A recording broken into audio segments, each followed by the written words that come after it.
Мәке, сізден бір ақыл сұрайын деп едім да, келіннің соңғы кезде айтқанды қылмай жүр да.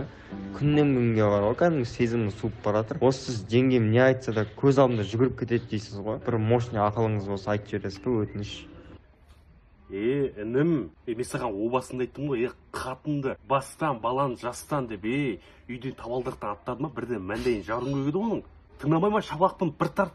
Білесің ғой мен қандай екен мінезімді? Жеңгеңді білесің ғой қандай екен? Үйге кірсем болды, аяқ қолы дірілдеп, судырғы ұстайды ғой, білесің ба? Кім судырғы ұстайтын?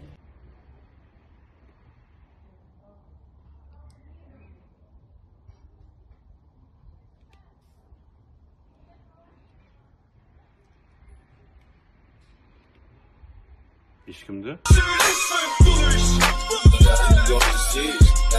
Я